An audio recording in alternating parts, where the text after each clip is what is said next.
You know, this ain't a playoff team.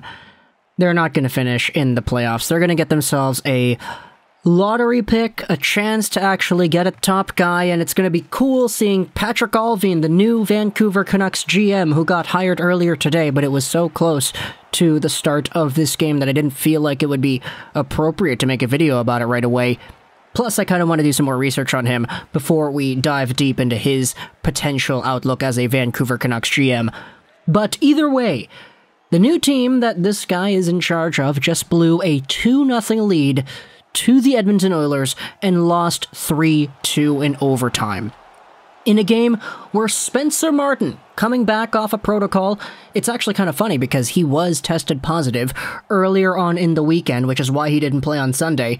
However, bearing a series of negative tests, it appears that he was good enough to be considered out of protocol, and that's why he played here today. He played so well, he had 50 shots against, he only let in 3, and it goes without saying that this goaltender, even though he is an AHL caliber guy, even though he's only played one NHL game in the span of like 4 years or whatever it is, this guy went out there and gave the Vancouver Canucks a very legitimate chance to win.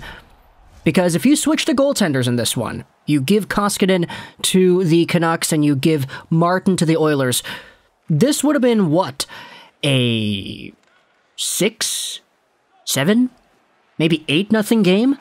The Vancouver Canucks' 2 goals were scored in this one off of very classic Mikko Koskinen clutch fails.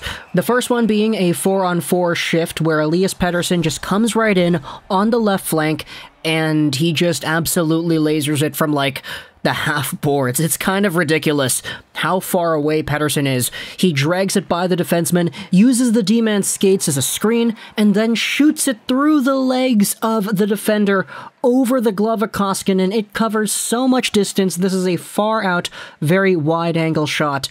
And Pettersson gets a classic vintage snipe to put things up 1-0 Vancouver.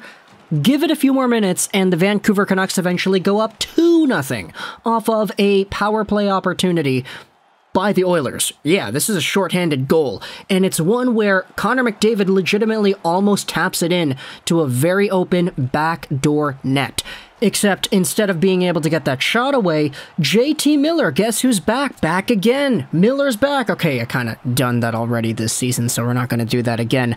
But JT Miller tracks McDavid down perfectly, puts his stick in the right position to block Connor McDavid from getting that shot through into the empty net. He forces the puck out to the side, wins against McDavid in the battle for the puck, throws it up to Tyler Motte, who gets it at the red line. He's got a breakaway. He comes in, he shoots it, and he scores. It was kind of funny seeing the Oiler meltdown to this goal because, like, there were some people on Twitter saying, yeah, you know, I kind of knew that Koskinen was not going to save that. Like, it's a 5-hole goal. It's shorthanded. You could see Koskinen kind of nod his head really aggressively afterwards. He knows he screwed up over here, and so it's a 2-0 game for Vancouver. But throughout the entire night, Edmonton was going out there and they were getting shots. They were getting opportunities. They were getting very good point-blank chances on Spencer Martin. Some of them were going off the post, others were going just a tad wide, others were getting blocked point-blank on open nets like Connor McDavid from JT Miller. But the one constant for the majority of this game, even into overtime, was that Spencer Martin, yet again, gave the Vancouver Canucks a chance to win.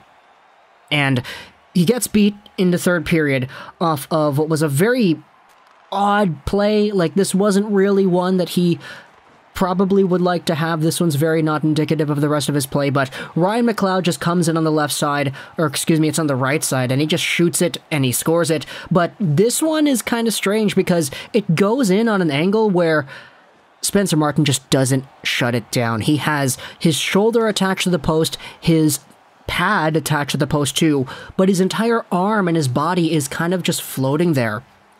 And so Ryan McLeod comes in, he just shoots it, a regular shot, regular velocity, it just goes right through.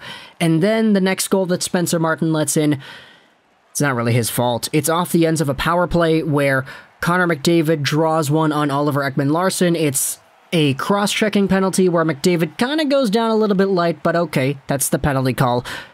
Edmonton cycles it around like crazy in the Vancouver zone, and Vancouver just cannot get it out. They can't even get a stick on it. Spencer Martin makes a few really good saves. He makes a cross-crease stop on a Leon Draisaitl one-timer. We've seen how other goalies, Thatcher Demko in particular, have had trouble with dealing with that type of shot in the past.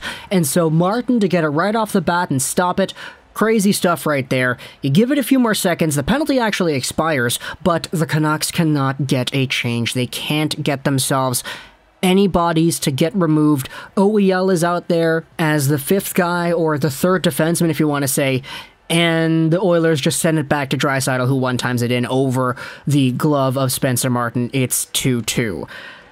And that's kind of it, you know? Martin does that. In overtime, there's another goal that's scored by Darnell Nurse to Connor McDavid. It's McDavid, ultimately, who ends it.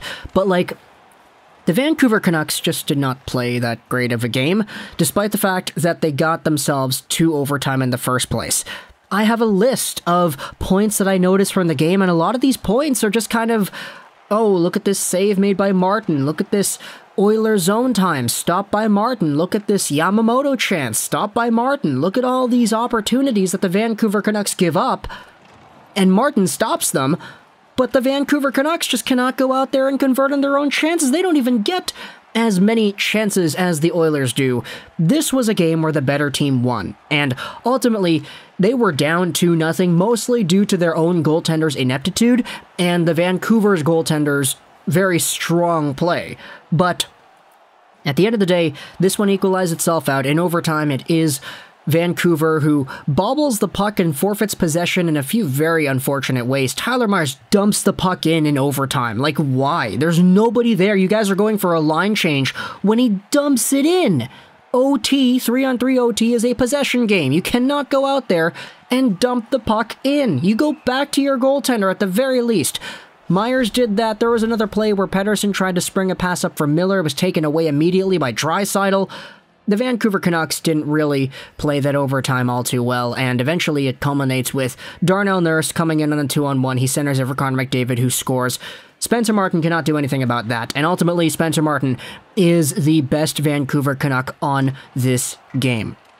Sure, we had ourselves what was a great Tyler Motte shorthanded goal and a fantastic vintage PD snipe that was unassisted too, but come on. Spencer Martin, man, he came in here, he gave this team a chance to win, and now we have ourselves a few more days before Bo Horvat and Garland come back? I don't really know what the status of all those players are. I don't even know when Demko's coming back. Bruce Boudreau said something about that earlier on in today's pre-game presser, but yeah, that's an unfortunate loss, isn't it? The goaltender giving you a chance to win, and you go out there and you perform like that on a Mikko Koskinen that just really hasn't been great as of late. Koskinen has been tough, dude, and like, a lot of Oilers fans going out there just reading what they had to say on their own subreddit and their own Twitter fan engagement stuff, you know, it was kind of funny seeing everything, oh, fire Tippett, Koskinen sucks, trade him, and all that. And then you guys pull out the win in overtime, a 2-0 comeback in the third period. You score 2 to tie it up, and you win in OT against a division rival. Like, you guys deserved it.